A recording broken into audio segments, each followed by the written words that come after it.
राज श्यामा जी मूल मिलावे में बैठा इस लाड़ के खेल को दिखा रहे हैं और उसमें कहते हैं कि भाई एक बार इस जागृत इलम को, इस निज बुद्ध को लेके समझ। परम धाम से आई नजर और परम धाम से आया दिल जो मेरा है वो मुझे लौटा दे। जहां तन है हमारा, हम ना दो हिस्सों में बटे हुए हैं, तन वहां है, दिल यहां है, नजर यहां है, तो इसे एक कर दो। धनी की इस आवाज को सुनिए कि जो तुम्हारा दिल है ना, ये टुकड़ा है मेरे दिल का, इसे लेके पूरी दुनिया में घूमते रहना कहीं फिट नहीं होगा। और फिट होता भी तो कैसे, जब कुछ दुनिया में होता। सोई सुहागिन धाम में, जो है ही नहीं मगर लगती है, उसी को तो माया कहते हैं सुंदर साहब जी। तो बहुत भटक लिए, बहुत तड़प लिए, बहुत बिलख लिए। श्री राज कहते हैं अब नजर को मोड़ लो और बस फिर आनंद ही आनंद। परमहंस रामरतन महाराज जी के ऊपर श्री राज जी की एक बातूनी मेहर हुई। और वो बातूनी मेहर क्या हुई कि उनके माता पिता का अंतर ध्यान हुआ। उस कारण वे खोज में निकल पड़े उस परम आनंद, उस परम प्रेम को पाने जो कभी मिलकर अलग नहीं होता। हमारे जीवन में जब दुख आता है तो हम राज्य को बोलने लगते हैं कि भाई धनी इतना दुख दे दिया, कोसने लगते हैं, मार डाला आपने। लेकिन ये समझना होगा तुम्हारी ही चाहत खेल की खेल का दुख दिखा रही है। लेकिन बड़े ध्यान से देखो तो इसमें भी बातूनी मेहर छुपी है। ये दुख बार बार आके तुम्हें बता रहा है कि चल सुख की ओर। ये तेरा घर नहीं, ये तेरा वतन नहीं, ये तेरे लोग नहीं, ये कुछ है ही नहीं। सुंदर साथ जी, जब तक इस दिल को धनी के इस माया की लीला में लगाओगे, नजर में लगाओगे, दुख उठेगा ही उठेगा, होगा ही होगा। और दिल और नजर वहां मोड़ दी तो खेल खत्म। जैसे कोई कई दिन का भूखा व्यक्ति अगर पेड़ तले बैठा और सामने से शेर को आते देखे तो मृत्यु के भय में कितनी तेजी से भागेगा। क्योंकि मनुष्य को प्राण सबसे ज्यादा प्यारे हैं, तो उसको बचाने के लिए जिस तेजी से भागेगा, ये भी नहीं देखेगा कि खाया है कि नहीं खाया है, ये नहीं देखेगा कि उसमें मेरे कपड़े फट गए झाड़ियों में से, ये भी नहीं देखेगा कि सामान मेरा पीछे रह गया, क्योंकि उसे प्राण प्रिय है। जैसे किसी को प्राण प्रिय होते हैं, ऐसे महाराज जी को धनी प्रिय है और उसके लिए भाग रहे हैं। जैसे पांडव जितना जितना इसमें जुए में हारते गए, द्वैत क्रीड़ा में, उतना उतना उनके मन में लालसा बढ़ती गई कि अच्छा थोड़ा और लगा देता हूं तो शायद सब जीत जाऊंगा, थोड़ा और लगा देता हूं। और सब कुछ जीतने के चक्कर में सब कुछ हार गए। क्योंकि ये जुए का स्वभाव होता है कि लगाते जाओ तो लगता है कि और लगा दो तो काम बन जाए, शायद पिछले हारे का भी दुख होता है। महाराज जी भी जुआ खेल रहे हैं और जीतना चाहते हैं राज्य को। तो जितना जितना हारते जा रहे हैं उतना जुनून बढ़ता जा रहा है कि अब और लगा देता हूं, अब और लगा देता हूं, हारने को रह क्या गया, ये भी लगा देता हूं, शायद प्रीतम प्यारे मिल जाए। पहले घर दांव पे लगाया, घर परिवार सुख चैन उनका, कि मेरे पीछे क्या होगा। फिर दिल में आया अभी 19 वर्ष की तो उम्र है, कुछ पढ़ाई कर लेता हूं, भविष्य बन जाएगा। अब भविष्य भी दांव पे लगा दिया, पढ़ने में क्या रखा है, मिलन है प्रीतम के प्रेम और सेवा में, उनके दर्शन में। फिर ये भी भविष्य भी दांव पर लगा दिया। फिर आगे बढ़ते जा रहे हैं, बढ़ते जा रहे हैं, तो जीवन भी दांव पर लगा रहे हैं। वस्त्र भी छूटे, भोजन भी छूटा, सब और अब जितना लगाते जा रहे हैं ना, उतना जुनून और बढ़ता जा रहा है, ये कम नहीं होता। हाँ, जिसने पांव ही नहीं रखा अध्यात्म के मार्ग में, वो बेचारा सोचता रहता है कि मंदिर की सीढ़ियां चढ़ूं कि ना चढ़ूं, क्या फायदा होगा, क्या नुकसान होगा, कौन से मंदिर जाऊं, कौन से भगवान से मेरी मन्नतें पूरी। जित लग गया, जिस दिन आप मंदिर में जाके पहली बार झाड़ू करते हो, पोछा करते हो, बर्तन मांजते हो, दरियां झाड़ते हो, कुछ भी सेवा, जैसे ही आपने कुछ लगाया, उस दिन से ये खेल शुरू हो जाता है। फिर उसके बाद रुकता नहीं है, व्यक्ति लगाता ही जाता है। तो महाराज जी लगाते जा रहे हैं, लगाते जा रहे हैं। अब तक हमने सुना किस तरह से पहले जगन्नाथपुरी और फिर अब दोबारा आए बालाजी मंदिर। किसकी खोज में? प्रीतम की खोज में। खोज रहे हैं प्रियतम को, और कौन मिल गए? भगवान शिव। मैं आज पुनः विचार रहा था कि इस त्रिभुवन में, इस 14 लोक में 2 सबसे मंगलकारी दर्शन है, एक भगवान विष्णु के और एक भगवान शिव के, और इनसे ऊपर इस त्रिभुवन में कोई नहीं है दर्शन, और ऐसा कुछ नहीं है जो ये दे नहीं सकते। महाराज जी ने पा लिया सहज। कारण 2 वजह है। पहली, निस्बत, आपका संबंध किससे है? क्यों नहीं मिलना चाहेंगे? भगवान चरण रज ब्रह्म सृष्टि की खोज थके त्रैगुण, क्यों नहीं मिलना चाहेंगे? दूसरा, इतना बड़ा सौभाग्य जो हमको आपको तो नहीं मिला। कारण दूसरा, ईमानदारी। भगवान शिव का उद्देश्य क्या है? महाराज जी जिस परमार्थ के मार्ग पर चले हैं, जिस आनंद को प्राप्त करने के लिए चले, तो भगवान शिव क्या क्या चाहते हैं? सेवा। कि हमारे उसमें पहली बार अक्षरातीत अर्धांगिनी आई हैं, तो अगर इनकी सेवा मिल जाए तो गुरु धारण कर लो, हम आपकी कोई सेवा कर दें। दोनों बार, पहली बार भी यही बोला था ना, गुरु धारण कर लो। दूसरी बार भी कहा 1 महीने हम ये रुकेंगे, आप भी रुक लो, सारे निवारण कर देंगे आपके। लेकिन अंतस्करण में राज्य महाराज जानते हैं, जो इनको ही नहीं पता तो बताएंगे क्या प्रीतम का मार्ग। इसके लिए तो एक्सक्लूसिवली प्रीतम खुद आएंगे भेष धारण करके। दादा गुरु जी ने कहा गया छिपा भेष प्रीतम का, तो इसीलिए महाराज जी को उस राज्य महाराज साधु रूप में, जाओ भाई बालाजी, जाओ भाई बालाजी, बालाजी भेज दिया। नहीं रुकना। जैसे ब्रिज काल में मैंने बताया ना कि भगवान इंद्र देवता की पूजा नहीं करने दी, गोपियों को नहीं करने दी, और ब्रह्मा जी का भी अभिमान झुकाया, उनको भी झूठ। तो ये उनकी राज्य महाराज की ये लीला है। भेज दिया बालाजी। बालाजी का प्रसंग बहुत ही गहरा और इंपॉर्टेंट है। बालाजी का प्रसंग कहता है कि तेरे दिल की परत के नीचे वाली परत के, उसके नीचे वाली परत के, उसके नीचे भी अगर कुछ इच्छा रह गई है ना, वो बालाजी छुड़वा देगी, वो तृप्ति का राज दिलवा देगी। लेकिन चीखे मारते रह जाओगे, बालाजी बालाजी, मिलेंगे नहीं धन। इसीलिए बड़ी सावधानी से अच्छे से झाड़ू पोछा करो, अच्छे से सत्संग का, और मग्न हो जाओ धनी में सुंदर साज जी। क्योंकि ना मैं आज सोच रहा था, कंपैरिजन ही नहीं है ना। एक उस पवित्र दर्शन में वो एक पवित्र स्वरूप, और ये अपवित्र धरती, ये अपवित्र स्वरूप, वो पवित्र प्रेम और इस अपवित्र प्रेम, एक वो दिव्य अखंड लीला और एक ये छल कपट की नाशवान लीला। कोई कंपैरिजन नहीं है। अगर हमने उसके बदले ये मांगा, ले लिया, एक ही चीज मिलेगी ना। तो अगर वो छोड़ हमने ये मांग लिया धनी से, तो नुकसान कितना बड़ा है, छोटा बड़ा नहीं है। बात समझ आ रही है? वो शाश्वत है, ये नाशवान है।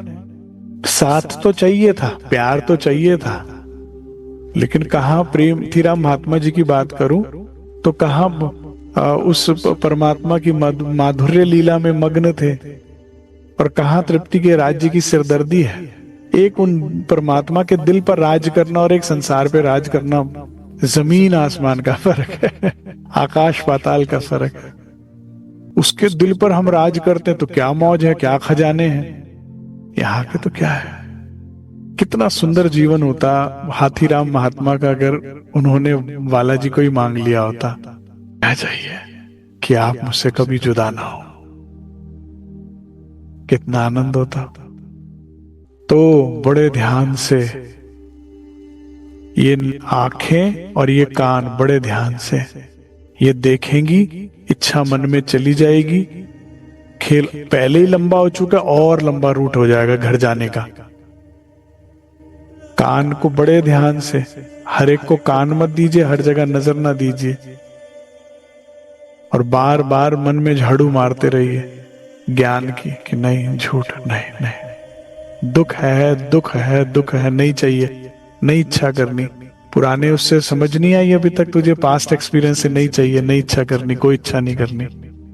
और मुख सदैव धनी के गुण गाता रहे, सदैव तू कर मेरा जिक्र, मैं करूं तेरी फिक्र। हर बात पे कोई कहे सुंदर, बोले सुंदर तो श्रीराज है, कोई कहे प्यारा तो बोलो प्यारे तो श्रीराज। जो भी कोई कुछ बात बोले धनी की तरफ मोड़ दो। कर सकते हैं हम ऐसा? मुख से सदैव सेवा पूजा निकले, भजन कीर्तन निकले, धनी के गुण निकले, धाम स्वरूप लीला निकले। मग्न कर दो। हाथीराम महात्मा से थोड़ी सी चूक हुई तो इतनी गड़बड़ हो गई, मग्न नहीं थे पूरी तरह से, मग्न हो जाओ, ताकि अगर कोई नींद में भी तुमसे पूछे ना तो कुछ और ना निकले, क्या चाहिए राज जी।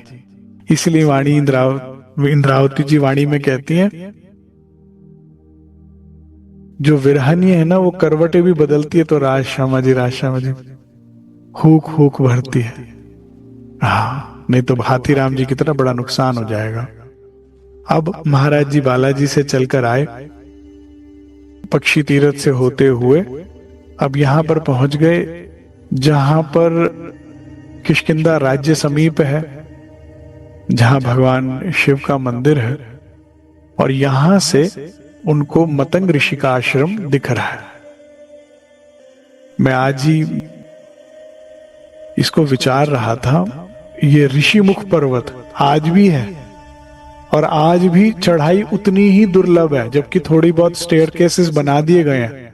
राजे महाराजाओं ने पिछले कई 100 सालों में कुछ निर्माण कार्य किया गया, लेकिन अभी भी ऋषिमुख पर्वत पे चढ़ाई चढ़ना बड़ा मुश्किल है। और उसके ऊपर जो है मतंग ऋषि का आश्रम आज भी विद्यमान है और आज भी उतना ही दुर्लभ है। तो महाराज जी ने दूर से देखा, मन में इच्छा उत्पन्न हुई और कहते हम तो चल दिए। और जंगल बहुत भयानक था, शेर और गुलदार जानवर थे जंगल में, कसरत से दिन में भी खूंखार दरिंदे अपनी धुन में रहते थे। भय से किसी समय भी खाली जंगल को समझो ही मत, पथिक पहुंच जाए मंजिल तक, बहुत बड़ी समझो किस्मत। किस्मत ही है जो अगर पहुंच जाए जंगल से होके अपनी जगह तक, नहीं तो कोई ना कोई मिल ही जाएगा जो हिंसक होगा और मार खाएगा। महाराज जी कह रहे चिंता नहीं, लेकिन हमें कोई नहीं मिला। जिस प्रकार घुमा करते हैं जंगल में धोले काले, लेकिन हमें मिला नहीं कोई उनके गली मोहल्ले। अरे हम उनके गली मोहल्ले से तो निकले, लेकिन कोई मिला नहीं। कैसे मिलेगा, हुक्म था ही नहीं। राज जी अक्षरातीत की अर्धांगिनी है, अक्षरातीत को खोजने के लिए निकली है, तो जिस दिल में ये खेल चल रहा है उस जंगल में कहां से कोई बाहर आ जाएगा हुक्म के बिना। ठीक है, जीवन में हमारे दुख आता है जब हम माया की इच्छा करते हैं, चाहना करते हैं, अन्यथा दुख का कोई मतलब नहीं है। या तो आपको सीधे रास्ते पर लाना है तो दुख दिया जाता है। महाराज जी तो ऑलरेडी सीधे रास्ते पे जा रहे हैं, तो कह रहे हम उनके गली मोहल्ले से निकले लेकिन कोई मिला नहीं। भय ना मौत का सीधी नाक की, कह रहे मौत का भय नहीं था क्योंकि अभी पीछे ही तो तन छोड़ने को तैयार थे महाराज जी। ये तो राज्य की शक्ति ने आके समझाया कि अभी समय नहीं है, समय समय पे हर चीज अच्छी है। तो भय ना मौत का सीधी नाक के बढ़ गए हम भी ऊपर। अब आश्रम दृष्टि में आया, एक चौतरे के ऊपर लगे ढूंढने रास्ता ऊपर का। हम घूम घूम करके, बिल्कुल सीधी चढ़ाई है सुंदर साथ जी, बहुत सीधी खड़ी चढ़ाई है। और जब पहाड़ है ना तो ऐसे ऊपर पहाड़ को काट रखा है और फिर बड़े बड़े पत्थर रखे हैं, चबूतरा बनाया हुआ। अब उस पे किनारे किनारे घूमो तो जरा पांव फिसले तो नीचे गए, ओ गहरी नीचे खाई में। और घूम घूम कर चारों तरफ देखो, कुछ रास्ता ही नहीं दिखता। आज भी बड़ा दुर्लभ है, तो उस समय तो और भी वो था। तो पूरा घूम घूम कर देख लिया, कहीं से रास्ता ही नहीं, कोई दरवाजा ही नहीं। तो महाराज जी कहते, भाई जिसने इतना सब कुछ बनाया, दरवाजा तो बनाया होता। ओहो, वो हिंसक जानवर रोज घुस जाते आश्रम में और रोज ध्यान भंग करते, कौन उनसे रोए लड़ाई मोल ले, इसलिए करके दरवाजा नहीं बनाया। बिल्कुल सही किया। जिसने आश्रम बनवाया पौड़ी भी बनवा देता, मगर जंगली जानवरों से टक्कर रोज कौन लेता। अब एक स्थान मिला उनको, 2 पत्थर मिले इस तरह से पड़े हुए, जिससे कि इशारा लगा कि शायद यहां से चढ़ना हो सकता है। तो वो उस पे रखा और पेड़ों की जड़ों को, डालियों को पकड़ पकड़ के, तो इस जो चबूतरा था जिसके ऊपर चढ़ने का कोई रास्ता नजर नहीं आ रहा था, वो चढ़कर खड़े हो गए ऊपर। अब जब वो उसके ऊपर पहुंचे तो कहते बड़ा ही सुंदर दृश्य था भाई। बीच में पूरा आंगन खाली और एक जगह तालाब बना हुआ था जिसमें अपने आप बारिश हो तो पानी भर जाए। एक साइड पूरी खाली और एक तरफ आश्रम के 3 खंड है, भाग थे। आश्रम के बाहर चबूतरे की सब भूमि खाली, उस साइड की सारी भूमि खाली है, इधर तालाब है और फिर यहाँ पर 3 खंड में आश्रम बना हुआ है। तबीयत फड़क गई जाते ही छटा देखकर आश्रम की एक विचित्र सी हालत हो गई। दर्शन करते ही मन की करे खूब आनंद, क्योंकि उस आश्रम में दिव्यता थी, उस आश्रम में वैराग्य था और उस आश्रम में प्राकृतिक सौंदर्य भी था। वो आश्रम नहीं था, वो तपोवन था, तपोभूमि थी। तो इसकी तो ऊर्जा अलग होती है सुंदर साथ जी। जहां भी किसी ने भक्ति किया हो, ध्यान किया हो, तपस्या की हो, चारों ओर भयंकर प्रहरी कौन है सुंदर साथ जी? इस पहाड़ पे कोई चढ़ ना पाए इसलिए जानवर घूम रहे पूरे जंगल में। जो यहाँ तपस्या कर रहा है उस तक पहुंचने के लिए, उसे परेशान करने के लिए जानवरों से होकर गुजरना पड़ेगा। तो चारों तरफ भयंकर प्रहरी, पर्वत की उतरंग शिला और उसके ऊपर ये शिला पर्वत इतना ऊंचा सीधा खड़ा हुआ, इससे उत्तम तप करने का कोई स्थान कहाँ रखा। जो ऋषि मुनि सुंदर साथ जी हजारों साल ध्यान तपस्या करते थे, वो ऐसी जगहों पे ही करते थे। क्या योग बल होगा, जैसे ऐसी ऊंची खड़ी चट्टान पे ऊपर जाकर आश्रम बनाया होगा। क्या उस जमाने के वो होते होंगे ना। तो कहते भाई ये तो सबसे उत्तम स्थान है कि एक बार आंख बंद करी तो 1000 साल तक कोई आएगा नहीं ढूंढने, आ नहीं सकता डिस्टर्ब करने के लिए। किसकी है मजाल आ जावे ध्यान भंग करने दुनिया, कह दुनिया की मजाल यहाँ आ जाए भंग करने के लिए। स्वर्ग धरा पर उतरा सा कुछ दृष्टि गोचर हुआ, वहां ऐसा लगा जैसे साक्षात स्वर्ग उतर आया हो। स्वर्ग ही है सुंदर साथ जी, वो जगह जहां प्रीतम की याद बने, और वो जगह जहां संसार का ख्याल ना है, वो स्वर्ग ही है। जहां उसका चिंतन चले, जहां उसका फिर मिलन हो, वो स्वर्ग ही है। हम क्या कहते हैं साहब, दुनिया में यहां घूमने जाना है, वहां जाना है, उसमें स्वर्ग है, इसमें स्वर्ग है। क्या स्वर्ग है? कुछ नहीं। संसार में जहां मर्जी चले जाइए, छल कपट, उसके अलावा कुछ है? कितने बेचारे सुंदर साथ कहते हैं विदेश यात्रा घूमने गए, उसने हमें ठग लिया, उसने हमें लूट लिया, उसने हमारे को चुरा लिया। एक सुंदर साथ अर्धांगिनी के साथ घूमने गए, 4 लोगों ने घेर लिया, पैसे और छीन लिए सारे। ठीक है ना। यहाँ कहाँ स्वर्ग रखा है? लोग ऐसे ही कह रहे हैं बस, और जी साहब दुनिया का स्वर्ग ये है, दुनिया का लोग तो वही है ना, वही लोग हैं, वही छल है, वही कपट है। क्या है स्वर्ग? कहाँ है? मैं तो गया नहीं हूं। एक सुंदर साथ यूरोप होकर आए थे, मैं तो अमेरिका तक ही गया हूं। कहते साहब नर्क है, नर्क। लोग पता नहीं क्यों पागल हो रहे हैं। कह रहे शाम होते ही परिवार तो उनके होते नहीं है कोई उठने बैठने को, तो बस अपनी रेस्टोरेंटों में इधर उधर जाके शराब पी रहे हैं, मुंह से बदबू आ रही है, गिरने पड़ने को हालत हो रही है, पता नहीं कहाँ पड़े, कैसे कौन किसने पहुंचाया नहीं पहुंचाया। कह रहा इतना डिप्रेशन मैंने कभी नहीं देखा कहीं पे भी। कुछ नहीं है दुनिया में। स्वर्ग ऐसी जगहों में होता है, ऐसे स्थान पर जहां पर आप ध्यान में बैठ पाओ, क्योंकि इसमें तन और मन दोनों स्वस्थ होते जाते, ऊर्जामान होते जाते हैं। और वही संसार में लगाओ तो क्या, गुण इंद्रियों के भोगों में तन भी बीमार और मन भी बीमार। नहीं होता मन बीमार? एक से बढ़कर एक ऋषि मुनि हुए हैं। ये तो मतंग ऋषि का आश्रम है। मैं आजकल में ही पढ़ रहा था, एक ऋषि थे जिनका नियम था कि वो हर पूर्णमासी वाले दिन जो भी चावल कट गया या धान कट गया और वो बच गया, जैसे महाराज जी उठा के वो खा लिया करते थे ना कभी 4-5 दाने, ऐसे बस वो उठा लिया करते थे। या जहां पर राशन बिकता है जिन बाजारों में, वहां सब राशन बिक आ गया और उन जमीन पर पिटान बचा रह गया जो अनाज, वो इकट्ठा करके उसमें भी पहले आते हुए साधु को खिलाएंगे, घर में आए साधु को खिलाएंगे, फिर उसके बाद परिवार जीवेगा। तो कहते परीक्षा लेने के लिए भगवान हर विश्व उधर आ जाते थे, क्या नाम है, पूर्णिमा को आ जाते थे और सारा खा जाते थे, एक दाना नहीं छोड़ते थे। तो 15 हर 15वें दिन वो आ जाते थे, भगवान आ जाते। तो कितनी परीक्षा ली, 6 बार ऐसे। तो कितने दिन परिवार भूखा रहा, लेकिन नियम नहीं, भक्तजन भक्ति में लीन रहे। तो फिर 7वीं बार जो है भगवान वायुयान लेकर आए, कह रहे चलिए इसमें जिस चाहो लोक में जा सकते हो और उसका सुख भोग सकते हो, ठीक है ना। तो जिन्होंने पाया उन्होंने पाया है। तो ये ऐसी धरतियां स्वर्ग होती हैं सुंदर साज जी, जहां ध्यान हो सके, जहां भजन हो सके, जहां भक्ति हो।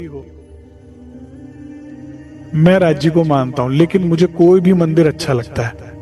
मुझे अगर ध्यान करना है और मेरे पास कोई स्थान नहीं है, मैं किसी मंदिर में जा सकता हूँ, गुरुद्वारे में चला जाता हूँ ध्यान करने, मुझे बहुत अच्छा लगता है। इन जगहों की खुशबू, वाइब्रेशन कुछ और होती है। नहीं बताइए आप, सुबह सुबह चाहे कोई मंदिर हो, चाहे कोई गुरुद्वारा हो, चाहे कोई भी ऐसा आध्यात्मिक स्थान हो, वहां कैसे एटमॉस्फेयर होता है। मुझे संसार में सबसे अच्छी जगह यही लगती है। घंटियों की आवाज, आरती की गूंज, कहीं पर भी हो, आप बैठो ध्यान में, अलग ही आनंद होता है। हर कोई वहां पर कोई ना कोई मिलेगा आपको, पवित्र भाव से सेवा करते, झाड़ू करते, पोछा करते, स्वच्छ वातावरण, स्वच्छ मन, पवित्र। तो महाराज जी कह रहे भाई ये तो धरती का स्वर्ग है। सुंदर साहब जी, ऐसी जगहों में स्वर्ग खोजो या ढूंढो, ठीक है। हाँ, संसार बहुत भटकाने को है, बहुत भटकाने को है। स्वर्ग धरा पर उतरा सा कुछ दृष्टिगोचर हुआ वहां, अलग थलग एक झूठे जग में विषयों का चिंतन मात्र नहीं। ये महाराज जी की सोच है, हमें अडैप्ट करनी चाहिए। क्या कह रहे हैं कि जगह क्यों स्वर्ग है? बिल्कुल अलग दलग इस झूठे जग से। ये जग कैसा है? महाराज जी कह रहे हैं झूठा है भाई।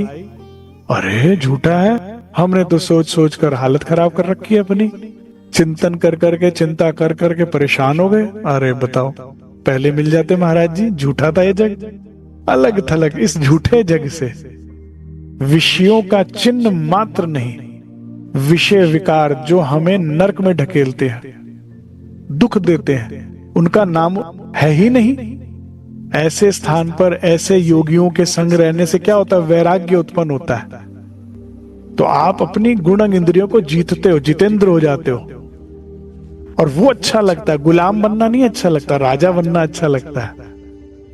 धन्य धन्य स्मृति मतंग की तुझ में मिथ्यावाद नहीं। कहते तुझ में कोई मिथ्यावाद नहीं। मिथ्यावाद होता है मतलब कि कहना कुछ करना कुछ। कहते नहीं, कोई पाखंड नहीं, कोई झूठ नहीं है। वाकई आप सच्चे ऋषि थे। और मैंने बताया ना कितना महावीर बाली, जिसे भगवान को भी छुप के तीर मारना पड़ा, और रावण भी घबरा के मैत्री संदेश भेजा था, और वो एक ऋषि के शराब से भटकता नहीं था इस पर्वत पे। इन्हीं मतंग ऋषि का क्या बल है? ऋषि का बल जो भक्त का बल सबसे ऊपर है। छटा देखकर तेरी अब भी मन हलोरे लेने लगता था। ऐसी जगह देख के दिल कर जाता है, कुछ सात्विक भावना हृदय में उत्पन्न होती है। सुंदर साथ जी, बस यही बात है। जहां जिस जगह पे जाकर भोग विलास की भावना जागे, वो नर्क है, क्योंकि वो आपको नर्क में लेके जाएगी, आज नहीं तो कल।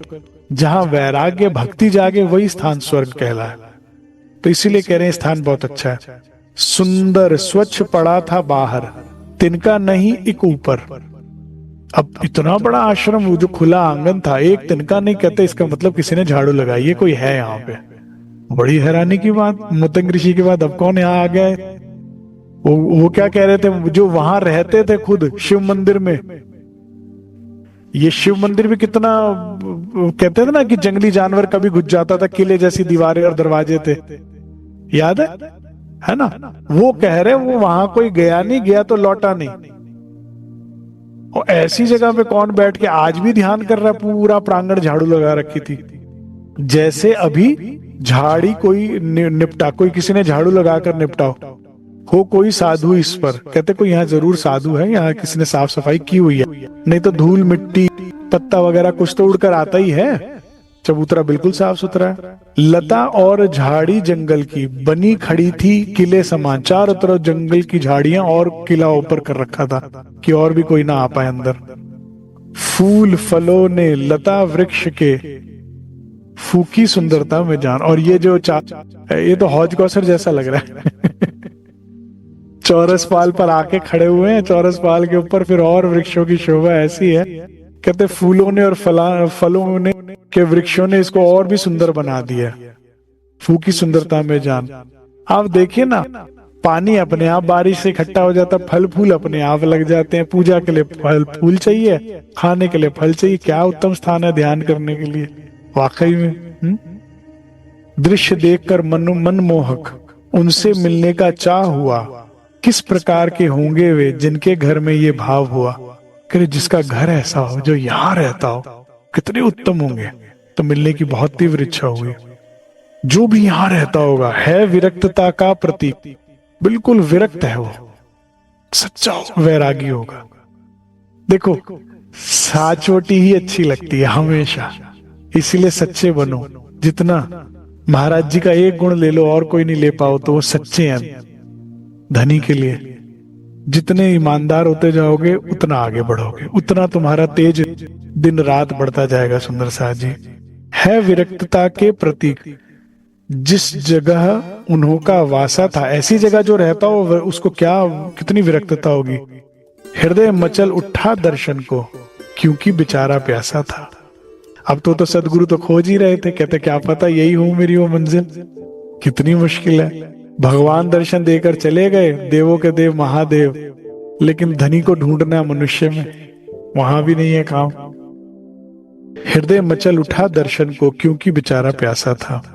ठीक मध्य में उस चबूतरे के था थोड़ा सा तालाब, छोटा सा तालाब जिसमें बरसात का पानी इकट्ठा होता था। महाराज जी गए, कह रहे भाई पहले तो बड़ा स्वच्छ निर्मल जल उसमें, जब देखा हमने सोचा सर्वप्रथम स्नानादि से निपट जाओ, प्रगटी इच्छा।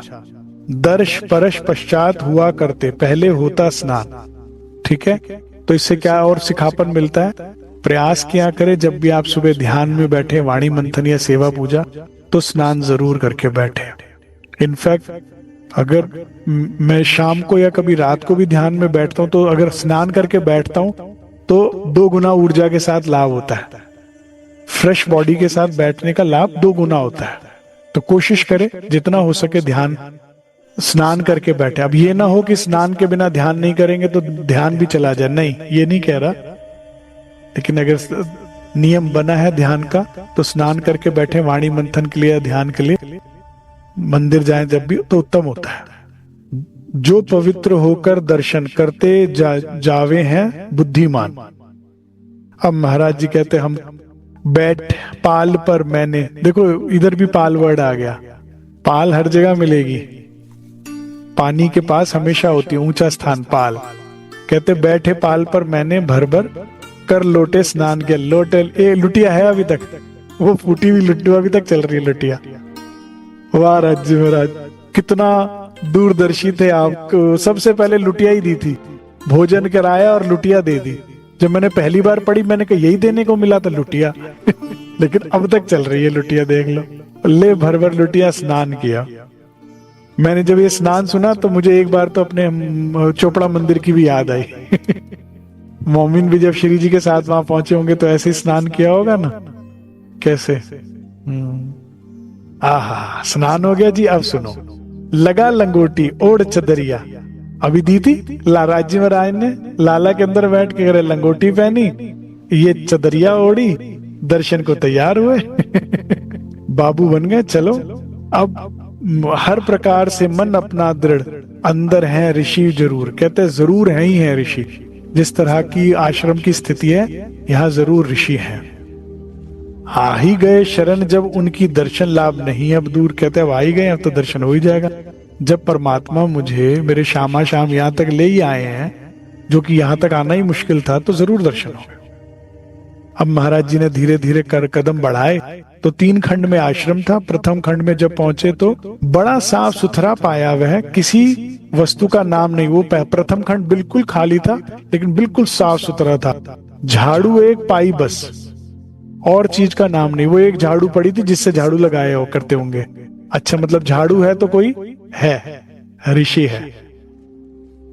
खंड दूसरे में जब पहुंचे, धूना एक लगा पाया, तो अभी भी धूना सुलग रहा था।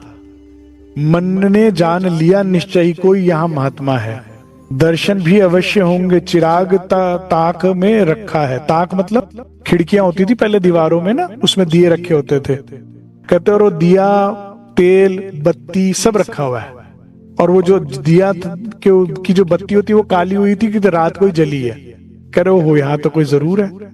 चंद्रमा का प्रकाश, वनों की सुंदरता, और ऐसे में चबूतरा इतना ऊंचा, स्काई स्केपर जैसा, और ऐसे खुले आंगन में बैठकर ध्यान करते होंगे पूरी पूरी रात। है ठंडी ठंडी शिला पर बैठ गए, लेट गए। ज्यादा ठंड लगी तो धून लक्कड़ जला ली थोड़ी सी। क्या आनंद होता, कोई डिस्टरबेंस नहीं, कोई परेशानी नहीं। भूख लगी तो फल तोड़ के खा लिए। कितना सुंदर जीवन होगा। बत्ती का मुंह काला भी था, रात जला जो भीतर भीतर दीपक के, जरूर जलाए रात को दीपक, इस तरह से लग रहा था। खंड तीसरे में जा करके देखा बहुत विहीन मिला, सिर्फ एक कोने में थोड़ी लकड़ी का एक ढेर मिला। लकड़ तोड़ के जो सूखी काट कूट के रखते होंगे, वो धूना रमाने के लिए, लकड़ जलाने के लिए, रात को ठंड वगैरह ज्यादा हो या बाहर बैठना होता होगा। क्या सुंदर जीवन है सुंदर साथ जी, नहीं? और ऐसे महापुरुष जो ऐसा जीवन जीते हैं, उनका जीवन उनका दर्शन कितना सुंदर होता होगा। जो ये मन इतना खाली है, एक भगवत प्राप्ति की इच्छा के अलावा और कोई इच्छा जिसके मन में नहीं हो, ये लोग भगवत तुल्य हो जाते हैं। ये तीर्थंकर हो जाते हैं, चलते फिरते तीर्थ। जो लाभ किसी तीर्थ में जाके मिलता है वो इनके दर्शन से मिल जाता है। और यही कहते हैं कि मनुष्य ही ऋषि या देव पद प्राप्त कर सकता है, और परमात्मा पद भी प्राप्त कर सकता है ध्यान मात्र से। और ध्यान है ही क्या? ध्यान मुश्किल शब्द नहीं है। हमें ध्यान लगाना, कहते हैं ना भाई ध्यान लगाओ, तो क्या मतलब ध्यान यहां से हटाओ, उधर रखो, उधर लगाओ। और मैं तो कहूंगा इतना करो कि ध्यान दो। क्या ध्यान दो? कि चारों तरफ तू ही तू है। जहां देखती हो तेरा ही प्यार नजर आ रहा है, तेरा सहारा, तेरा प्यार। नहीं, बारीकी से देखिए, जहां देखेंगे धनी ही धनी है, धनी का ही प्यार है, धनी का लाड़ है। हम आज अगर यहां बैठे हैं सुंदर साथ जी और सत्संग सुन रहे हैं, इसमें धनी का प्यार नहीं दिख रहा आपको? पहले किसी के मन में उत्तम विचार आया होगा कि जूम की फीस भरे, फिर धनी ने मेरे हृदय में इच्छा उपजाई कि नहीं भाई महाराज जी की बीतक करे, और फिर उसके बाद धनी की कृपा ही तो है कि हमारे आपके भी दिल में भाव डाला कि बैठे, चल यार क्या हो गया, टीवी छोड़िए देखें। और कई सुंदर साथ को तो घर में गुस्सा भी सुनना पड़ता है कि भाई तुम्हारा तो ये करे किसी को सुन लो या अमित जी को ना सुनो, करे इनकी कथा 3 महीने चलती है, बाकियों की तो 1 महीने में खत्म हो जाती है। मुझे किसी सुंदर साथ ने बताया, मैंने कहा यही कहा था महराज ठाकुर के पिता ने भी। कह रहे वो कांजी भटकियां सुन लो जो 2 घंटे में भागवत खत्म हो जाती है, इन्हीं से तो सुना था देवचंद्र जी ने। कह रहे इनकी सारा दिन चलती रहती है, सुबह चले जाते हो कि गुरुजी को स्नान कराना, रात तक आ रहे हो। लेकिन क्रांति ऐसे ही आती है ना सुंदर साथ जी। 1 महीने में कहां समझ में आएगा और कहां कुछ बदलाव आएगा। 2-3 महीने लगातार जब रगड़ पट्टी होती है वाणी की, ज्ञान की, महापुरुषों का सानिध्य, तो शायद कुछ माया झड़े हमसे और कुछ कल्याण हो जाए सुंदर साथ जी। बहुत पुराना मैल है और ये मैल हम ही को दुख दे रहा था। डॉक्टर जब ऑपरेशन करके चीरा लगा के करता है तो एक बार तो दर्द होता है, लेकिन बाद में धन्यवाद होता है ना कि आराम पड़ गया जी, अब तो बहुत पहले कितने सालों से कष्ट उठा रहे थे, ये ऑपरेशन चल रहा है तो ऑपरेशन में टाइम नहीं देखते। लेकिन ये कृपा ही तो है। अच्छा नहीं लगता ये सत्संग सुन के सोने में कितना सुकून, रात को नींद आती है, कोई ख्याल नहीं, कोई चिंतन नहीं। मैं जब पहली बार पूरी बीतक अटेंड करी राज्य कृपा से, तो मुझे ऐसा लगा ये तो पन्ना में ऐसा ही लगता होगा ना मोमिनों को। श्री जी अपने कमरों से निकले, श्री जी के कमरों में गए, बीतक सुनी, चर्चा सुनी और फिर वही भाव लेके सो गए, कोई माया का ख्याल ही नहीं। रात कितनी सुंदर बीतती होगी सबकी हर रोज, क्योंकि बीतक चोट मारती है, तो चोट लगती है तो रोते रोते या याद में निकलती है रात, बड़ी अच्छी लगती है और पूरे महीना एक बड़ा अच्छा लगता है। बहुत कृपा है, बहुत कृपा है। तो ऐसे महापुरुष कितने, क्या इनका सुंदर जीवन होता होगा, पूरी विरक्तता। एक साधारण गृहस्थी या भोगी तो कहेगा बड़े पागल है, कहां बैठे हैं जंगल में, लेकिन यही वो ऋषि मुनि होते हैं जिनके सामने बड़े बड़े चक्रवर्ती सम्राट भी नंगे पांव घुटनों के बल आते हैं कि भाई आपकी तो उनसे चलती है, सीधी बात है जी, हमारा ये काम कर दो। ऋषि मुनि फकीरों के दरवाजे पर तो बड़े बड़े चक्रवर्ती राजा भी आए हैं, सबसे ऊपर इनकी बात है जी। हाँ, लोग जिस भगवान के चिंतन में भी होते हैं ना, वो भगवान इनके चिंतन में होते हैं, जो ऐसा प्यार करे। क्योंकि राज्य कहते हैं जब तू मेरा ध्यान करेगी तो मैं तेरा ध्यान नहीं रखूंगा। इतना पत्थर समझा है क्या? तू मेरे ध्यान में है, उस ध्यान में ना खाने का होश, ना पीने का होश, ना घर का होश, ना परिवार का होश, ना शरीर का होश। तू मेरे ध्यान में, मैं तेरा ध्यान नहीं रखूंगा। हाँ, थोड़ी बहुत परीक्षा होती है, लेकिन वो तो ध्यान पूरा है उनका। और जिसके चिंतन में, जैसे कृष्ण के चिंतन में राधा रहती थी, तो राधा जी से बड़ा कोई सौभाग्य कह सकते हो किसी का? नहीं कह सकते। इसलिए हम राधा कृष्ण कहते हैं, कृष्ण राधा कोई नहीं कहेगा। ऐसा प्यार करो सुंदर साथ जी, जैसे महापुरुष बैठे। बस इसके अतिरिक्त और कुछ अपने को नजर ना पड़ा। लगा सोचने मैं आश्रम में होकर के एक और खड़ा। पुरुषहीन आश्रम नहीं लगता, बिल्कुल ऑर्गेनाइज्ड वे में लकड़ रखी हुई है, दिया रखा हुआ है, झाड़ू रखी हुई है, साफ सुथरा, तो पुरुषहीन तो नहीं है। महापुरुष छिप गए कहां? अब देखो, जो इतनी उच्च कोटि के साधक होते हैं वो हमारी की तरह नहीं होते। इसको चर्चा सुनानी है, उसको सुनानी है, वो नहीं सुन रहा उदास हो गए, वो नहीं सुन रहा परेशान हो गए, ये मिलना नहीं चाहते। उनको सिर्फ उन्हीं से मिलना, उन्हीं में रहना अच्छा लगता है। जो अमृत चख ले उसे संसारी विष लगता है। क्या सुंदर स्थिति है। तो वे अंतर ध्यान हो गए। अब महाराज जी कहते हैं बहुत देर तक मैं सोचता रहा, फिर दिल में आया महापुरुष तो यही कहीं है, हम ही नहीं योग्य उनके। हमें देखकर लोभ हुए हैं, संशय उठे अपने मन में। अब क्या मन में संशय आया कि भाई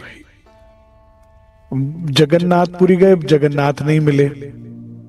अब सदगुरु खोज में निकले तो साधु भी नहीं मिल रहे हमसे। क्या तो इतना कुपात्र है झंडूदत्त? ऋषि लोग भी जब दर्शन देने से हमको झिझकेंगे तो पूर्ण परमात्मा हमको दर्शन किस प्रकार देवेंगे? समझ रहे हैं बात को? सतगुरु का मिलना कितनी बड़ी बात है। कहते हैं यही नहीं मिलेंगे तो मार्ग कौन बताएगा? मार्ग नहीं बताएगा तो उनसे कहां से मिल पाऊंगा मैं परमात्मा से, जब यही नहीं मिल रहे। इनसे मिलना भी बहुत मुश्किल है। जैसे पुराने लोग कहते हैं महाराज जी ना बोलते नहीं थे, बात नहीं करते थे, बहुत रेयर बोलते थे, लेकिन सच्चाई ये थी वो पात्रता देखकर ही बोलते थे। जहां 90% की पात्रता ही नहीं थी तो कहते थे वो चर्चा नहीं करते थे, चुप ही रहते थे।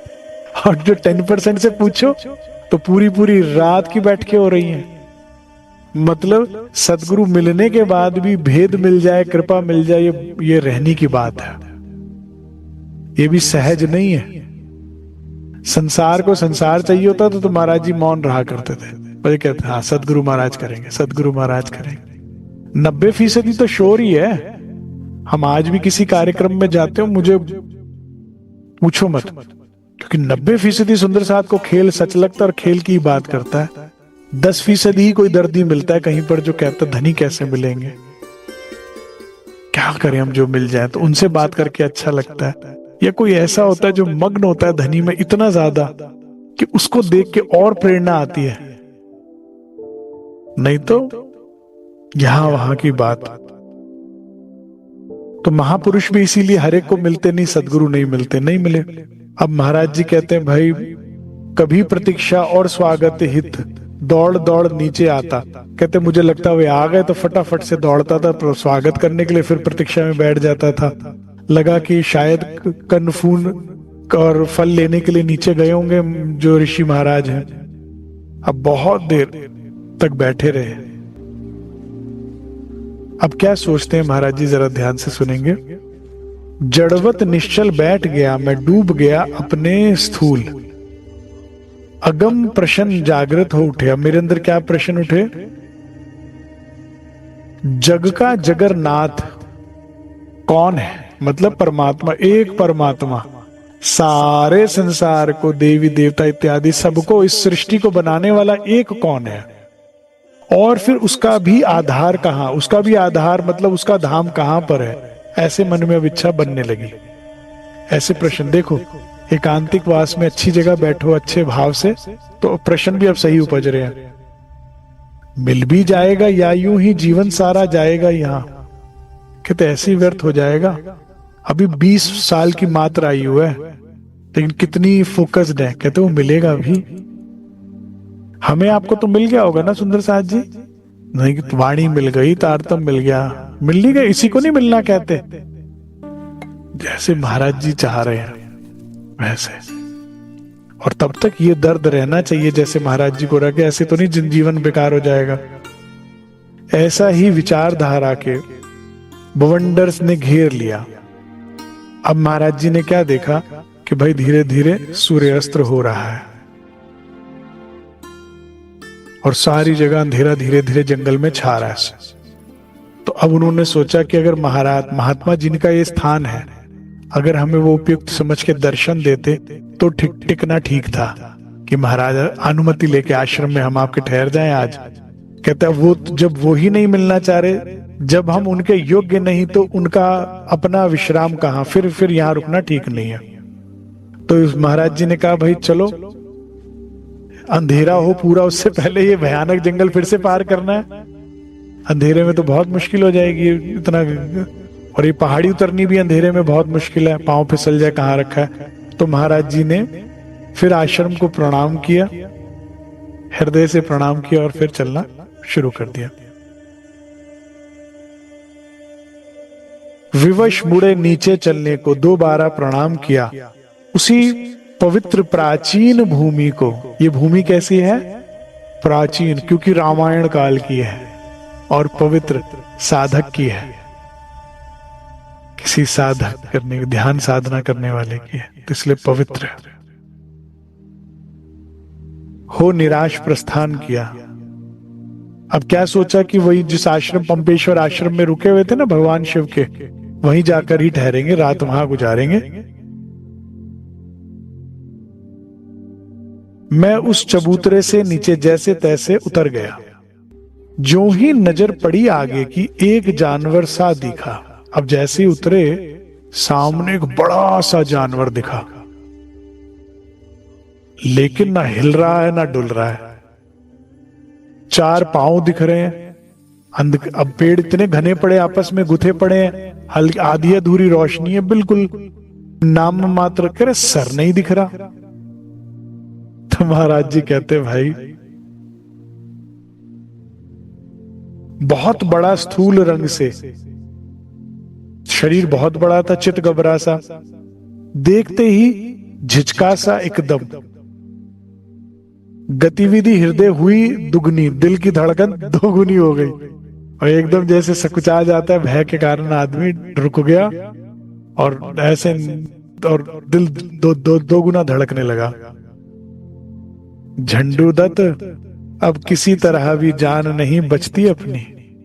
महाराज जी के हाथ में तो लाठी तक नहीं है, आयु सिर्फ 20 साल की है। तो आज तो जान गई गई, ये तो जानवर बैठा है घात लगाए सामने। लेकिन क्या देखते कि ये तो हिलडुल ही नहीं रहा। फिर ध्यान से देखा तो सर नहीं है। फिर और पास जाकर देखा तो देखा वो बेचारी गैया थी जिसको मार रखा था, पेट वेट फाड़ रखा था। जब देखा जब दयनीय दृश्य ये। अब ये दृश्य दयनीय होता है क्योंकि बेचारी गैया को मार रखा था, लेकिन अभी भी श्वास चल रखे थे, पेट फाड़ रखा था। तो सोचा जाए तो कितना भयानक दृश्य था। अपने सामने जीवन अंत होते दिखते हैं ना, तो दृश्य तो खतरनाक होता ही है। रोमांचित हो उठा शरीर, बरबस निकल पड़ा निज मुंह से, गौ माता तेरी तकदीर। अब रूह को क्या लगा? डर। रूह को क्या लगा? डर लगा ना। ये पहली बार हुआ है कि डर लगा है महाराज जी को? पूरी यात्रा में इससे पहले लगा था डर? कहां लगा था? अब राज जी ने कहा, देखो भाई बड़े ध्यान से, ईमानदारी से चल रहे हैं महाराज जी, ईमानदारी से चल रहे हैं। ईमानदारी क्या है? जब पत्नी पति से ईमानदार है तो ईमानदार कहेगी। जब रूह धनी को खोज रही है, कुछ और नहीं चाहिए उसे, तो ईमानदार है वो राज जी से। हम लोग बेईमान कैसे हैं? हमें सामान तो माया को जरूरत तो राज्य से, दिल हम फिर माया में लगाते हैं। काम धनी से और दिल माया में, ये बेईमानी है। जहां से काम निकलते हैं वहीं पे तो दिल दो फिर।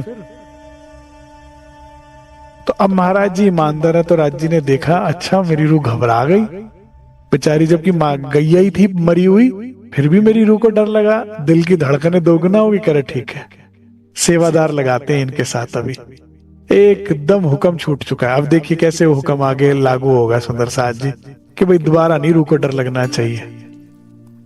अब अंधकार कहते महाराज जी बढ़ने लगा बहुत तेजी से, और जो हिंसक जानवर होते हैं ना, और वो अपना तैयारी कर रहे थे डिनर के लिए निकलने को, तो अपनी अपनी आवाजें निकाल रहे थे।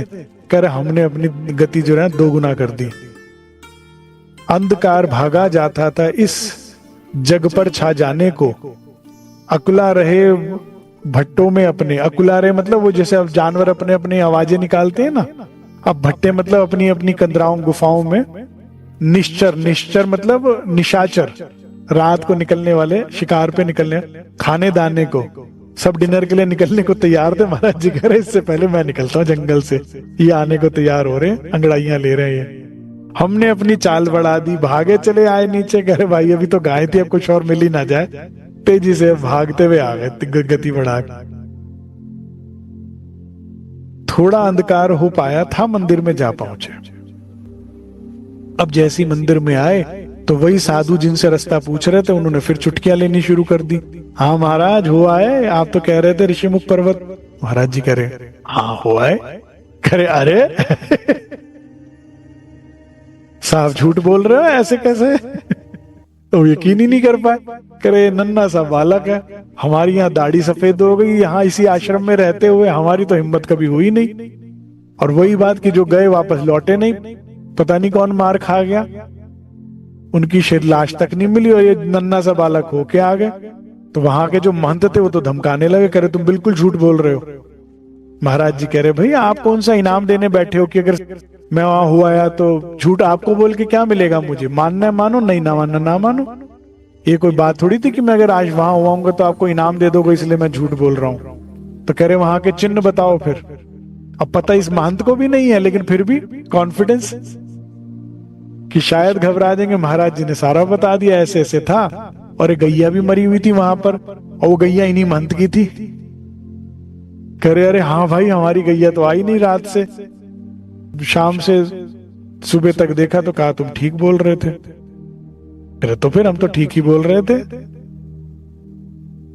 तब बेचारे महंत जी को मेरे पर विश्वास हुआ। फिर जब ये देखा, बातें सुनी कि हाँ गैया हमारी नहीं है वहां पर, तो विश्वास हुआ कि इस जंगल में गए तो थे ये। सायकाल हो को हम प्रसाद तो बिल्कुल भी ना लेते थे। शाम हो चुकी थी, प्रसाद हम लेते नहीं थे। हनुमान की एक मठ था, उस दिन उसमें जा बैठे। अब यहां से शिव मंदिर था ना, ये तो आश्रम था, तो यहां से एक हनुमान जी का मठ था, वहां जाकर बैठ गए। कंबल का आसन था नीचे। मैंने बताया ना, यही कंबल ओढ़ने के काम आ जाता है, यही आसन के काम आ जाता है। लंबा बैठना तो आसन जरूरी चाहिए होता है। तो कंबल का आसन था नीचे और चदरिया ओढ़ी थी, और जो चदरिया दी थी लाला जी के अंदर बैठ के राज जी ने, वो चदरिया ऐसे पहनी हुई थी, थोड़ा बहुत ठंड से बचाव हो जाए वैसे ओढ़ने के हिसाब से। कनपट्टियों के आजू बाजू लगे हुए निज गोडे थे। घुटने में सर दे के बैठते थे ना महाराज जी, कहते ऐसे हम बैठे हुए थे।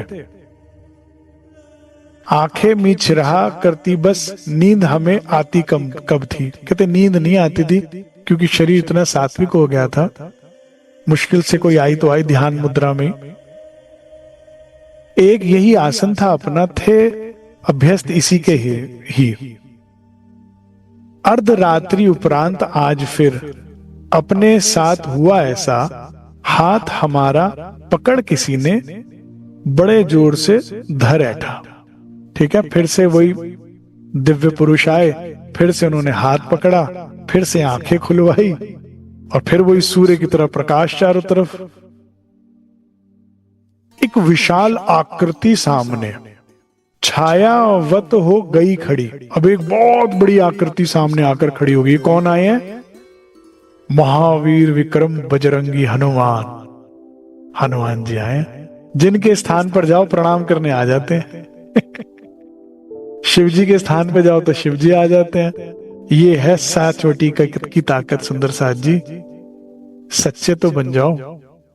हो तो तुम अक्षरातीत की अर्धांगिनी, पद तो बहुत बड़ा है लेकिन ईमानदार नहीं हो। तो ईमानदारी नहीं है, या यूं कहूं तुम मिलना ही माया से चाहते हो तो माया ही मिल रही है, छल कपट ही मिल रहा है। जहां सत्य स्वरूप के लिए बढ़ोगे आगे तो ये दिव्य पुरुष मिलते हैं, ऐसी चीजें होती हैं। तो कहते हनुमान जी की आकृति तो बनी लेकिन दिख नहीं रहे अभी हनुमान जी स्पष्ट। बाह मरोड़े करता था जो इस प्रकार से हमें कही। जो दिव्य पुरुष बाह मरोड़ते थे उन्होंने हमसे क्या कहा? देखो हनुमान जी हैं ये, सादर इन्हें प्रणाम करो। ठीक है, दिव्य पुरुष ने कहा प्रणाम करो इन्हें। अब ये वही है, राज जी ने दिल में लिया भाई सेवादार लगाओ।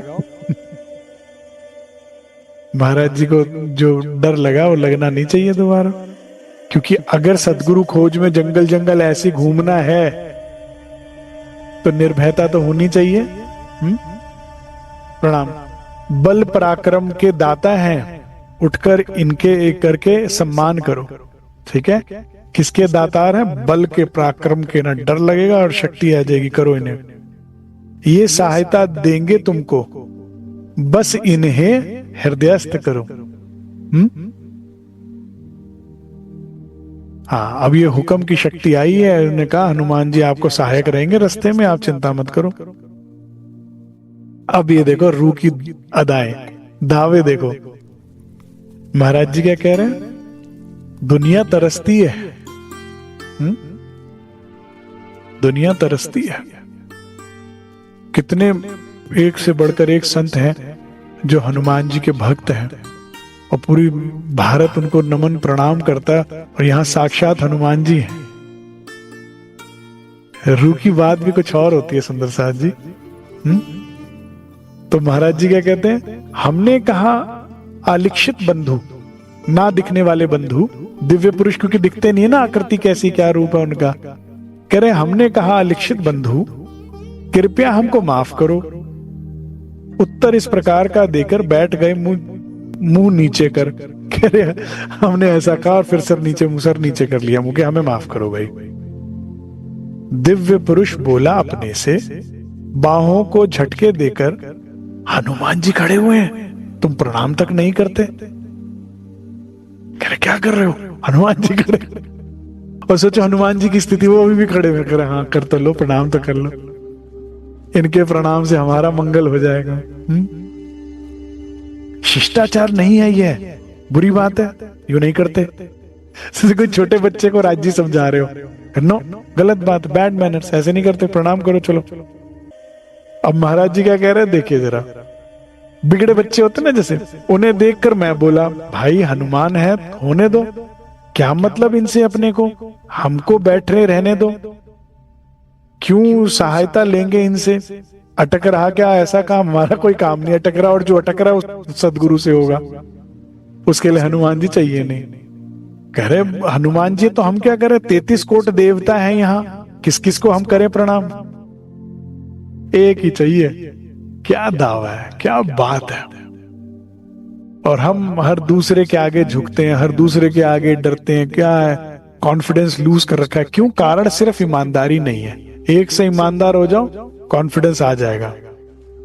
हमें नहीं करवाना कुछ भी, अपना काम निभा लेंगे। हमें जरूरत है जिसकी, उसको हम खुद ही पालेंगे। यह सर कभी नहीं झुकता, बिना वजह मत तंग करो, ठीक है। हमें राज्य के अलावा कहीं नहीं झुकना सुंदर साथ जी, काम निकलवाने के लिए, आदर के लिए कोई बुराई नहीं है, लेकिन हमें किसी से काम नहीं है। एक पतिव्रता है हम, एक उससे काम लेंगे जो भी बोलेंगे। बिना वजह मत तंग करो, यह तो अपने को ही झुकेगा, यह तो अपने को ही झुकेगा, जाओ ध्यान मत भंग करो।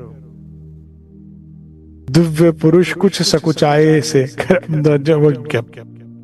फुसफुसा के, फिर कानों में फुसफुसा के बोल रहे, हनुमान जी काम आएंगे, बड़े तुम्हारे कामों में। कि हनुमान जी को भी बुरा ना लगे और इनको भी समझ में आया, तो इसे कानों में बोल रहे, कह रहे भाई काम आएंगे तुम्हारे कामों में, इन्हें ग्रह कर लो अपने में, मान जाओ मेरी कहना, साथ रहेंगे सदा तुम्हारे। हर्ज कौन सा है अपना, अब ना अपनापन दिखा रहे हैं, एक टीम तो है हम, कह रहे अपना क्या जा रहा है, रख लो। बहुत जिद की दिव्य पुरुष ने, हमको जब मजबूर किया, हनुमान थे जिधर उधर से, पीछे को मुख फेर लिया, उनकी तरफ पीट करके बैठ गए महाराज जी। जहां हनुमान जी थे ना, पीट करके बैठ गए, कर्म फेर लिया, जिससे वह आकृति सामने की ना हमको नजर आ पड़े, करे ना दिखेंगे ना बात होगी, मुंह फेर लिया। जब देखा तो हनुमान जी इधर पहुंचा खड़े हुए, करे हनुमान जी इधर आगे, करे ले लो हेल्प ले लो। अब तो चलने लगे होठ, कहते हो जैसे कुछ हनुमान, लगे हमें वे बड़े भयंकर, शब्द ना आता था एक कान। हनुमान जी हैं परम शक्ति, उनकी आवाज कितनी भारी, और वो है कह रहे महाराज जी, हमें तो डर ही लग गया। हम फेर लिया फिर से हमने मुंह, दिशा तीसरी को झटको हो गई लिए। अब महाराज जी कह रहे मैंने तीसरी तरफ मुंह फेर लिया, तब हमने हनुमान इधर भी खड़े हुए, फिर देख लिया वहां भी आगे खड़े हो गए। सोचा झंडू दत्त तुम्हें तो जंजाल ने घेर लिया, ये देख लो जिसके लिए दुनिया तरसती है। हमारी तो लंबी लिस्ट निकल जाती इच्छाओं की, हमें तो जरा सा कष्ट आए तो हम तो चले भी जाते हैं, शनिदेव को तेल चढ़ाने के लिए, पीपल को पानी धागा बांधने के लिए, और क्या क्या। और यहां देखे करे तो झंझट जंजाल हो गया भाई। उठ बैठे एक साथ, हाथ में ले लोटा कंबल अपना, दो ही चीजें, अपना कंबल और लोटा उठ लिया। क्या कहते हैं हनुमान जी को, तुम अब ना यहां ना टिकने दोगे, कहकर शुरू किया चलना। रात काटनी थी सो भाई, तुम ना काटने दो यहां, टिक क्या गए आपके मठ में, वक्त काटना मौत किया। करा तुमने तो वक्त काटना मौत कर दिया, तुम्हारे आए मठ में क्या आ गए। गए द्वार जब हम मठ के, रास्ता आकर रोक लिया। और फिर दिव्य पुरुष ने गेट तक ही पहुंचे तो फिर आकर रोक लिया रास्ता। क्या कहते हैं, रामचंद्र जी के सब मुश्किल सुलझी थी इनके द्वारा, मान जाओ इनको अपना लो, काम सुधर जाएगा, जाए तुम्हारा। सेवादार को आदेश है, सेवा होनी चाहिए, परमिशन रूखी लगेगी। अक्षरातीत का आदेश है, अक्षरातीत की अर्धांगिनी भी तो हाँ बोले तभी सेवा शुरू होगी, इसलिए मना रहे हैं। बताइए, अब मुद्दे की बात करी भाई, जिसलिए हमें ये सेवा मिली है। मान जाओ अपना काम सुधर जाए तुम्हारा, जंगल और बियाबानों में विचरा करते हो हर वक्त, आवश्यकता कदम कदम पर, सहायता की जरूरत है सख्त। कहते हैं आपको जरूरत है सेवा की, हम इसलिए कह रहे हैं। इन्हें अगर अपना ही लो, हर्ज क्या होगा बता लाओ। रक्षा करेंगे साथ रह करके, जिससे तुम्हें पूर्ण सुख हो। अरे आपको कष्ट नहीं होनी चाहिए। यात्रा में हमें ऊपर से शक्ति का आदेश आया है, आपकी रक्षा करेंगे। क्या दिक्कत है, आपका हर्ज क्या है इसमें बताओ? कौन सी तनख्वाह मांग रहे हैं ये? घिर से गए राह रुकने पर, परवश से रह गए खड़े। करे अब क्या करें महाराज जी, करे घेर ही लिया इन्होंने, जाने नहीं दे रहे गेट से ही बाहर। फिर महाराज जी ने कहा, झंडू दत्त आज चक्कर में बेडबान पड़े इनके। वैसे महाराज जी कहते हैं, वैसे दिव्य पुरुष अपने अनहित का कभी ना सिद्ध हुआ करे। इसने कभी अनहित किया नहीं है दिव्य पुरुष ने। दर्शन कई बार हमें इन्हीं की कृपा दृष्टि से हुआ, तो कभी अनहित तो नहीं किया। जब है इतना गहन आग्रह तो फिर चुप लगा जाओ। खुद ही महाराज जी कह रहे ठीक है फिर चुप कर लेते हैं, इतना कह रहे हैं तो फिर कह दो हनुमान जी निज चोले में आ जाओ, मैं इनका स्वागत करता हूं, कर लो तुम जैसा चाहे। मैं बोला यदि आप इसी में प्रसन्न हो तो आ जाओ। क्या बात है, ठीक है। हाँ, हमें तो राज्य से काम है, तुम्हें सेवा की इच्छा, आ जाओ, तुम्हारी इसमें खुशी है। आ गए हनुमान जी, कर हो गई पास पर जी, चलो।